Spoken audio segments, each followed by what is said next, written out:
नमस्कार दोस्तों, स्वागत है आपका हमारे चैनल फैक्ट एंड इन्फो में। दोस्तों, इलॉन मस्क अंतरिक्ष में सैटेलाइट भेज रहे हैं और लगभग 2000 सैटेलाइट भेज भी चुके हैं। इलॉन मस्क अंतरिक्ष में सैटेलाइट इसलिए भेज रहे हैं ताकि पूरी दुनिया को सैटेलाइट के जरिए इंटरनेट की सुविधा उपलब्ध कराई जा सके।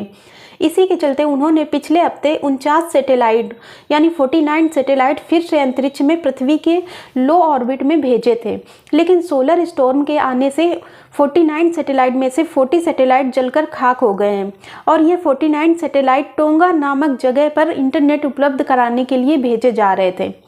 टोंगा का नाम आपने सुना ही होगा, शायद आपको कुछ याद आया हो, क्योंकि अभी कुछ समय पहले टोंगा में परमाणु बम से 10 गुना ज़्यादा शक्तिशाली ज्वालामुखी फटा था, जिसके चलते वहाँ इंटरनेट की सेवाएं पूरी तरह से बंद हो गई थी और अभी भी इंटरनेट वहाँ पर काम नहीं कर रहा है। इलॉन मस्क टोंगा नामक जगह पर सैटेलाइट के जरिए इंटरनेट की सुविधा देना चाहते थे और एक तरह से विज्ञापन करके यह भी बताना चाहते थे कि पृथ्वी पर तूफान, हवाएं और ज्वालामुखी और भी प्राकृतिक आपदाएं आने से इंटरनेट प्रभावित होता है। लेकिन सैटेलाइट के जरिए आप इंटरनेट यूज करते हैं तो इंटरनेट कभी प्रभावित नहीं होगा। लेकिन इलॉन मस्क गलत थे, उन्हें इस बात का आभास नहीं था कि अंतरिक्ष में भी तूफान आ सकता है, जिसके चलते उनके 40 सैटेलाइट जलकर गिर रहे हैं। आइए जानते हैं क्या हुआ और तूफान कैसे आया। बीते दिनों इलॉन मस्क ने अपने रीयूजेबल रॉकेट फॉल्कन 9 से अमेरिका में कैनेडी स्पेस रिसर्च सेंटर से 49 सैटेलाइट भेजे। पृथ्वी के लो अर्थ ऑर्बिट में ये सैटेलाइट भेजे गए।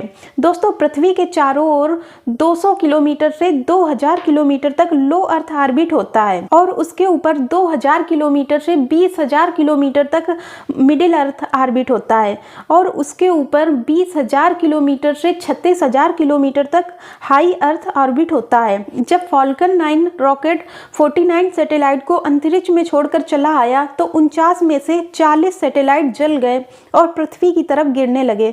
लेकिन ये सैटेलाइट जल कैसे गए, तो इसका कारण बताया गया कि सोलर स्टॉर्म है। जिस तरह पृथ्वी पर वोल्केनो, अर्थक्वेक और आंधी तूफान समुद्र की गतिविधियों के कारण आते हैं, उसी तरह अंतरिक्ष में अदृश्य तूफान सूर्य के कारण होते हैं, इसलिए इसे सोलर स्टॉर्म कहा गया।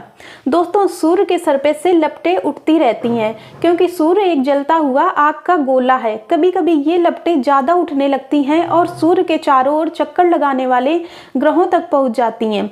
अब चूंकि पृथ्वी एक मैग्नेट की तरह कार्य करती है, आपने पढ़ा होगा पृथ्वी के भूगर्भ में निकिल और आयरन भारी मात्रा में उपस्थित है। यही निकिल और आयरन के कारण पृथ्वी एक चुंबक की तरह कार्य करती है और जब सूर्य की तरफ से मैग्नेटिक फ्लेयर आता है तो वह पृथ्वी के मैग्नेटिक फील्ड से टकरा जाता है और जैसे ही टकराता है तो पृथ्वी का मैग्नेटिक फील्ड सोलर स्टॉर्म को पृथ्वी के नॉर्थ और साउथ पोल पर भेज देता है।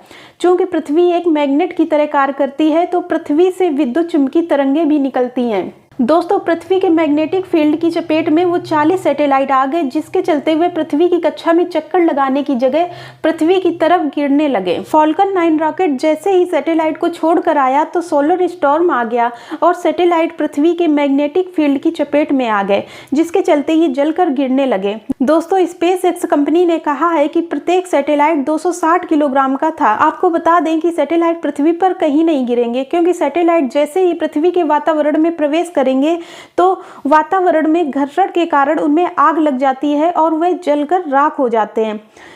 तो आशा करते हैं दोस्तों आपको चीज़ें अच्छे से समझ में आई होंगी। ऐसे ही अपडेट रहने के लिए आप हमारे चैनल को सब्सक्राइब करें और अगर वीडियो पसंद आया हो तो लाइक करें। धन्यवाद।